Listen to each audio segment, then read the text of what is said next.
Hello and welcome to Queendom TV. Today I'm going to be talking to you guys, or rather hopefully the African parents, about the best investment you can make. So the reason why I made this video is because, well, it's actually started from me reading the Bible and I was reading the Old Testament, in like the first books of the Old Testament, and I think about African parents a lot. Obviously, being a child of African descent. I'm African, but I mean, I have African parents. I'm not an African parent, so, you know, I'm not an African parent at this stage, but I'm an African child. So as an African child, I think a lot about us Africans, whether those of us who are out, not necessarily living in Africa, those of us in Africa.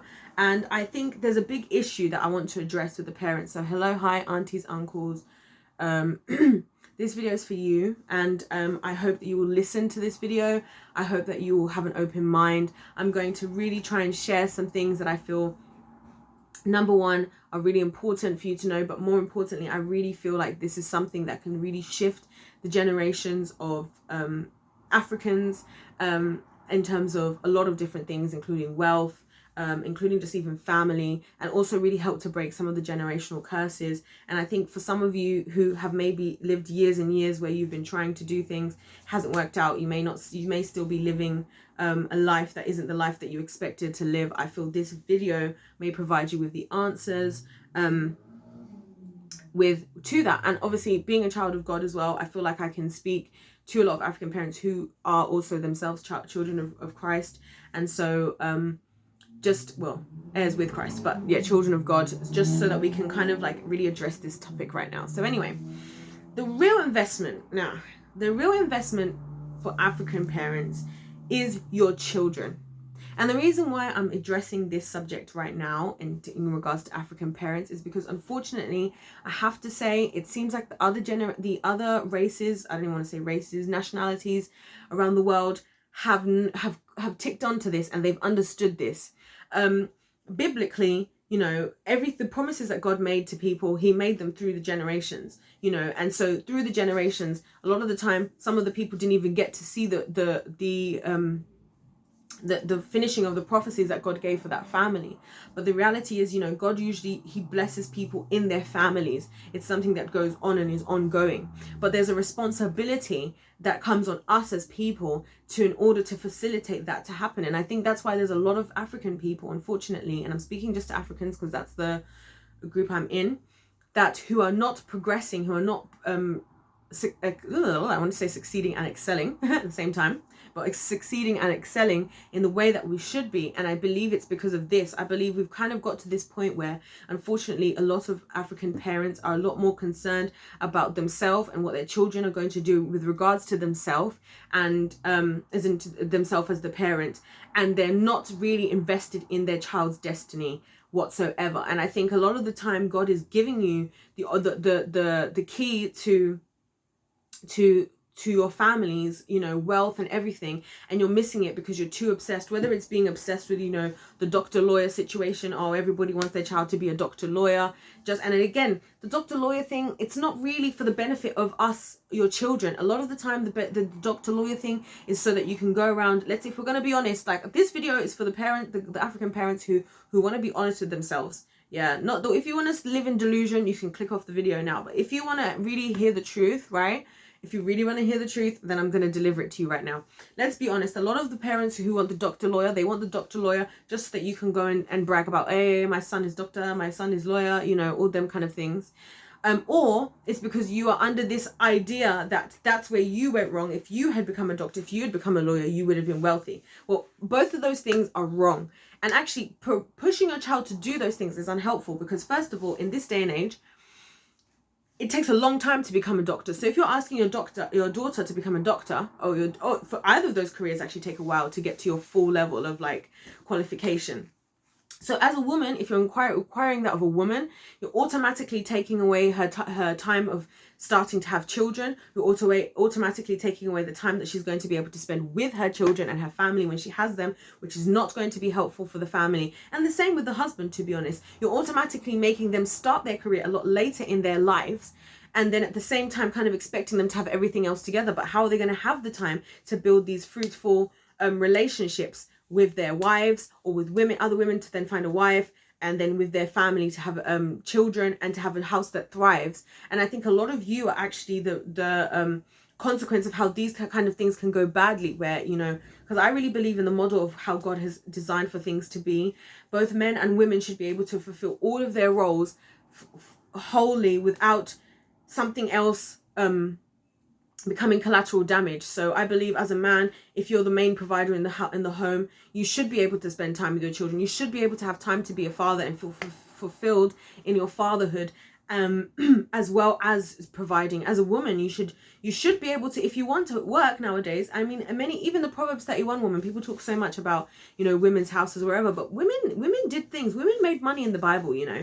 And so it's not that you just have to get rid of one for the other, but again, this requires work, and it also requires being in total alignment with your God-given destiny, because ultimately God is the only one who can give the strategies as to how to make these things work. And that's why I think a lot of these things haven't worked, because we're too busy. We're saying the name of Jesus, we're praising the Lord, we're raising our hands, and we're wanting our children to do well, and we're not seeing any results. And it's because we're not being led by the Spirit in how to do that. You're having a child born to you that, you know, maybe is not great at who maybe is not very necessarily academic, which again is another word I hate, because I believe every child is a genius in their own right. I believe every child God has given a gift that they are so good at, better than a lot of other people, most of other people in the world, that they have to succeed, you know. But we're so busy hoping that they're going to be academic, that you have a child that before you could probably at like 11 years old is already able to probably build things, and you're not happy with seeing them being able to build because you want them to be going to be a doctor or a lawyer. And then they're going to be a doctor or a lawyer, then they're unhappy doing law school. And I mean, I know so many people in my age group, like even older and younger, like plus minus 10 years at this point, that have gone to be doctor, lawyer, and they will tell you like, oh yeah, well, I just came to uni. Like I remember at uni, they'll be like, oh yeah, I'm doing law because we know why I'm doing law. And it's like, yeah, I'm doing science, you know why I'm doing science, not because it's where I feel led to be, not because it's what God's telling me to do, not even because I feel totally invested in and this is my further calling in life, but just because this is something that's going to appease my parents, who by the way are getting closer and closer to not being here, closer and closer, who themselves have not even built the wealth that they're expecting me to now have, and now think they're the ones who are going to explain to me how I'm going to get there. And again, this is no disrespect. We love you African parents. I love all African parents. You know, African parents, it's like, I love you guys so much. I love my parents, and it's not to bash anybody's parents. I'm not even bashing my parents when I say this, because actually my parents are not really down this road of doing this anyway. But it's about being invested in your child's future, and that's why I'm saying this is the most important investment. Because, you know, I've worked with so many young people, you know, from like children from the age of 3. I've worked with children from the age of 3 all the way up to adults. I've worked with like every age group that you can imagine at this point. And one thing that I've noticed about young people, particularly in the African community, is that there are so many, and me understanding the way the world works now, there are so many families that would have been rich had they invested in their child. Had when your child was showing certain giftings that maybe were not doctor or lawyer, and you, rather than saying, well, as soon as you make money, you need to do this, and you need to bless me, and you need to pay for my holidays. Stop thinking like that, because in other nations, they're not doing that. In other nations, parents are putting as much money as possible as they can into the investment of their child. I mean, I watched Shark Tank, which is a show kind of like Dragon's Den in the UK, where you have a whole bunch of really wealthy millionaires or billionaires, and they hear people with potential business ideas pitched to them. And one thing that I noticed about a lot of the Caucasian people on the show was that when they were asked, oh, how did you start your business? Where did the money come from? My parents sold their house to put in 20K. My parents paid 50,000 from their savings. All these times they've got all of this investment that's coming in from their parents, and that has enabled them to start something. And then now they've started something, they've met with billionaires, and the millionaires and billionaires have gone, now your business is far enough that we can invest into it. But then you look at a poor old African person of African descent on the show, they may not be anywhere near as far, because, well, the millionaires ask, oh, well, the sharks rather in this case, they'll ask, oh, where did your money who put in the money for your first investment? Oh, well, I managed to put in about 5,000. I'm just in the early stages, but I really believe this is going to work. And then the millionaires, as much as they believe in the idea, they can't go into it because it hasn't been tried and tested. They want something that they believe, when I slap my money on top of this thing is going to be running. And as much as they might believe in the idea of it, they don't want to put that money into it, because it doesn't make sense for them to do that, because they haven't seen enough, and their money could just go to nothing. Because the person who's supposed to take the risk and the investment for them should really be their parents. And I just don't understand where this idea that, you know, your child who is younger than you, with less experience than you, in a world that is actually tougher than the world you were in those areas, is now supposed to somehow support you before even their destiny, and then reach the career that you put on them far down the line into their life, and somehow you want them to turn out well. It doesn't work that way. And again, I'm seeing, you know, on the other side, and I'm sorry to say, I just have to be honest. I have to be honest, because we in the Black community, we're always talking about, oh, the Black people, this. But sometimes we need to just deal with our own issues at home, because sometimes I think even if we got everything that we're asking the world for, would we even still progress? Because we're still doing the same nonsense back in our own camp.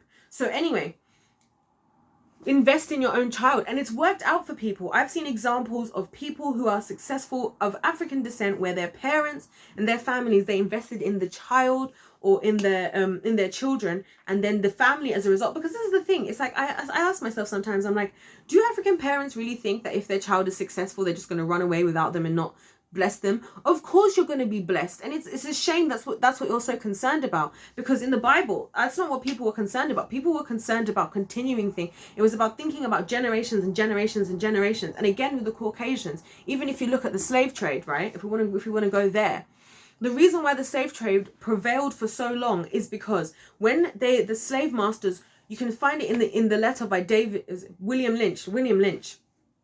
And if you want that letter, I can send it to you, because I actually have a copy of it.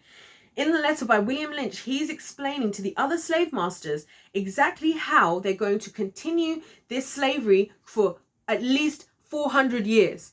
He had a plan. He and his people all planned together how they were going to continue this on for generations. They weren't just thinking about what was going to stop at their generation. They were thinking hundreds of years in advance. And so that is why and then we look around, we wonder why the slave trade went on for so long, because they planned for it to. And then we wonder why our things are not succeeding sometimes, because we're not planning for them to, because we're too busy being selfish, thinking, I want to look good in church. I want the aunties in church to see, hey, my son, da. But at the end of the day, what do you have to show for yourself? At the end of the day, right now, when you're talking about the younger generations, when you're saying, having everything to say about us, and we have our Caucasian counterparts are being given tens of thousands of pounds in savings, and tens of thousands of pounds for cars, tens of thousands of pounds for houses, tens of thousands of pounds for investments to help their life progress. We're in the same exact unis with them. We're in the same exact situations. And then you're wondering why we're not progressing. This is why. This is one of the reasons. And then even when we have a little bit of progression now, even when we are progressing now, everyone just wants to claim money. Not, oh, great, invest that back in your company. Oh, great, invest that back into what you're doing, in the hopes. And again, it's like, do you not think that once we actually make money, we're going to give you the money anyway? Like, this is what I always ask myself. Like, do you not think that? And I've seen it across the board. Like, I'm saying this, I'm talking about it me, because I'm right now being the representative of African children, right? But I'm speaking on behalf of African children. Do you not think we're so grateful that you've looked after us despite all the hardships you faced? We are so grateful. We are so grateful. It's not that we're ungrateful. But the thing is, sometimes, and this is where you got to trust God, and this is why even in the Bible it says, teach your child in the way he should go. Not in the way that you think he should go. Not in the way that you went. In the way he should go. The way he should go is something you have to deal with God, with yourself, and say, I wonder what it is that God's doing with this child. Let me observe the child. And the God gives you ways to understand that. That's why you can see when your child's a baby, you start to learn the personality of your child from a very young age, before they've even learned their personality. And that's how a lot of people in the world, they cultivate their children. They invest in their children from young, because they say, wow, this person, my child from like 2 years old was already drawing like better than I could draw. They invest in that. They get the child more opportunities to be able to draw. They get their child into the best schools for training for these kinds of things. And then when that child, do you not think that when that child that you've invested all of that in, yeah, maybe you might not have so much money, maybe, or whatever, but it's way more important for you to invest that money, because those years of investment, let me tell you, those short years of investment will yield such a great harvest for you, even, because they are going to come back and bless you, because they're going to be so grateful, because they wouldn't have that if it wasn't for you. You know, and that's why you find so many of these, again, I hate to say it, the Caucasian counterparts, their parents, when their children are making it, they're so comfortable and happy. Because why? Because of course their children are going to look after them. Of course their children are going to want to be close with them and everything. Because they're like, thank you so much. If it wasn't for you, I wouldn't be here today, you know. And then other African parents now want to say, when their children don't, you know, they have a broken relationship with their child, they're like, oh, this child's ungrateful. And it's like, maybe they are ungrateful for some reason, maybe because it's been really hard, and maybe you've made it harder. Have you ever thought about that? And again, like I said, this is not me trying to bash anyone, but let's be honest. If we were all thriving, if we were all as rich as our ancestors, I would not be making this video. I wouldn't need to. But the reality is, the problems I'm talking about are so common, even around the world, that I have to make this video, because because I've seen it so many times. I've seen it so many times in so many families, in so many places, and that's why I'm making this video, because somebody has to say something. At some point, we have to stop hiding behind tradition, which a lot of the traditions are not helping us. They're not helping us move forward. They're not helping you. They're not getting you any closer to living the life that you want to live. All it's going to do is you're going to die never having reached your full potential, and then die giving your children the exact blueprint of how to do the exact same thing. And then we're going to complain about other things out there in the world when we've got issues in our own camp. So all I want to say is that the most important investment you can have as an African parent is you invest in your child. Because if you put money into your child, that is money that you should not even be looking at. That money you should give away gratefully, like the way, not as gratefully, but as gratefully as you'd want to give away money to the Lord, because you know that money is going into something so good. And trust in the Lord. And again, even just this whole idea of just discrediting your children, like, yes, as children, and I'm saying children, I'm not a child, but I'm saying as someone's child, as not a parent, we still need wisdom, and this is where you get to live the fullness, how you can give us the wisdom of life and things like that. But at the end of the day, if our life is being made hard, you're making it harder, and then you don't understand what we're going through, then you're not going to even be able to live that part of your destiny, which is just a shame. So yeah, to the African parents, your child is the most important investment. Before we start talking, you need to look at your child, and you need to understand and say, you know what, this is the skills you have, and those skills may be a doctor or a lawyer. But even if it's that, look at how that's going to be maximized for your child, and not just do that. And I want to know, where are the parents who are just going to be bold for their children? Like, why are African parents so obsessed with what everybody else thinks about them? This to me is such an ugly trait. And I think this is why this generation, the generations that I'm a part of, a lot of people find us to be very rebellious. But it's because we've realized we like looking good for other people doesn't get you anywhere. Looking good for other people doesn't get you rich. Looking good for other people doesn't get you a happy long-lasting marriage. Looking good for other people doesn't get you closer to God. So it's like, why are we doing that? And that's why we don't want to do it. And that's why we don't care, So anyways, I don't want to go on and on and on and on and on, but I just wanted to kind of throw this out as a food for thought to the African parents, that, we love you, we respect you, we honor you, but we need you guys to do better in a lot of areas. We need you guys to invest in us and to understand us and to look at the gifts that God has given us. And we need you to facilitate those, fan the flame of those gifts. There's a verse that says about fanning the flame of the gift, and the laying of hands. We need you to fan the flame of our gifts that the Lord has given us, and help us to step into our calling. And the Bible says that our gift will make room for us. So we need it. Once you fan our gift, that gift will create room. And you know what? You'd be so surprised just how proud you would be as a parent, even once you see what the Lord would do if you just allowed us to go where he was calling us to, and we're not so obsessed with doing things the way that you see them. And I just really, really, right now, if there's any African parents right now, I really encourage you to break the spirit of caring about what other people think in your life in the name of Jesus. Rebuke the spirit of stubbornness in your family. I would suggest that you break the spirit of pride massively. I pray that you'd ask the Lord to reveal to you how you can step into your children's life and invest in them. Because something, it's not that I'm trying to say it's all about your children, but I know for myself, I know that children are a massive gift from the Lord. Children are a gift from the Lord, and so when I have my children, I will be so honored that God would entrust me with his children to look after. And so if God has trusted you, this is why I'm saying this. Yes, it is no longer about you, because now you're investing into the next generation, and now you're this is whatever you put into that child, that is the legacy that you're going to leave. And unfortunately, for the children who are doing well, who are walking in their calling, a lot of you will not be able to say that you were a part of that journey in a positive way. In fact, you may have even been the very wilderness that child had to go through. You may have been the very trauma that child had to go through to get to that destiny. But how much greater could it be for you to be the inspiration, for you to be the key thing that pushed that child in that destiny? What a greater legacy is that to leave. And that legacy goes on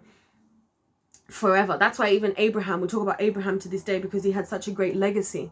And that's something that we talk about till now, and so I just wanted to say that, African parents, we love you. I really encourage you to pray about this and ask the Lord to really reveal to you how he wants you to parent your child. Stop talking with all the other aunties and other aunties about or uncles about how they're doing with their children. Everybody's child is different. Different children have different needs. I really believe that God gives us children that we are suited to look after, love those children, protect those children, and invest in them, because honestly that is the best investment you'll make. Not none of these funny pyramid schemes, not in any business that so and so your friend has, whoever's 30th business that they've tried. No, invest in your child, the one who came from your womb, or the one whom you impregnated in your wife, you know, the fruit of your loins. Invest in that child, you know, get to know them, appreciate things about them, and you will actually see them flourish, and your relationship even with those children will be so much more whole. I promise you'll be so much more happy. But anyways, love you guys. Thank you so much for watching my video. If you enjoyed my video, please like, please subscribe,